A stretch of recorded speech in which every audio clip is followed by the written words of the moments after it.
ആശാസമരത്തിൽ വേതനം സംബന്ധിച്ച പഠനം നടത്താൻ കമ്മിറ്റി രൂപീകരിക്കാനുള്ള തീരുമാനവുമായി മുന്നോട്ടെന്ന് ആരോഗ്യമന്ത്രി വീണ ജോർജ്. കമ്മിറ്റിക്ക് ഒരു IAS ഉദ്യോഗസ്ഥൻ നേതൃത്വം നൽകും. ആശാപ്രവർത്തകരുടെ സമരം ഒത്തുതീർപ്പാക്കണമെന്ന് തന്നെയാണ് സർക്കാരിന്റെ ആഗ്രഹമെന്നും മന്ത്രി വീണ ജോർജ് പറഞ്ഞു.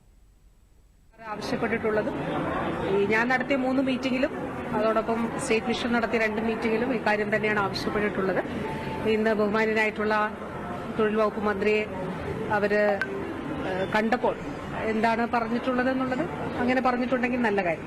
ഇതിപ്പോൾ നമ്മൾ കമ്മിറ്റിയെ നിയോഗിച്ചുകൊണ്ട് ആവശ്യങ്ങൾ പഠിക്കാനുള്ള തീരുമാനമായിട്ട് മുന്നോട്ട് പോകാൻ തന്നെയാണോ ഇപ്പോൾ തീരുമാനം? അങ്ങനെ കമ്മിറ്റിയെ നിയോഗിച്ചിട്ടുണ്ട്.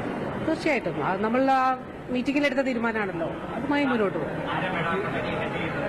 ഒരു IAS ഓഫീസറായിരിക്കും എന്ന് ഞാൻ പറഞ്ഞിരുന്നു. IAS ഓഫീസർ ചെയർ ചെയ്യുന്ന കമ്മിറ്റി ആയിരിക്കും. ഫിനാൻസ് ഡിപ്പാർട്ട്മെന്റും തൊഴിൽ വകുപ്പും ഒക്കെ പ്രതിനിധികൾ അതിലുണ്ടാകും എന്ന് പറഞ്ഞിരുന്നു. ആരോഗ്യ വകുപ്പിന് പറഞ്ഞു. ആശമായി പറയുന്നത് ഈ കമ്മിറ്റിയുടെ സമയം 3 മാസം എന്നുള്ളതാണ്. അത് 1 മാസമാക്കി കുറയ്ക്കണം. അതുപോലെ കോൺഗ്രസ് വർദ്ധിപ്പിച്ചാൽ മാത്രമേ സമരം അവസാനിക്കൂ. ഈ കമ്മിറ്റിയുടെ കാലാവധി 3 മാസമാകുന്നത് 1 മാസമാക്കി കുറച്ചാൽ നമ്മൾ ഈ സമരം അവസാനിപ്പിച്ച് ആലോചിക്കാം എന്ന കാര്യങ്ങൾ പറയുന്നുണ്ട്. അങ്ങനെ ഒരു ഫോർമുലയിലേക്ക് സർക്കാർ പോകുന്നു.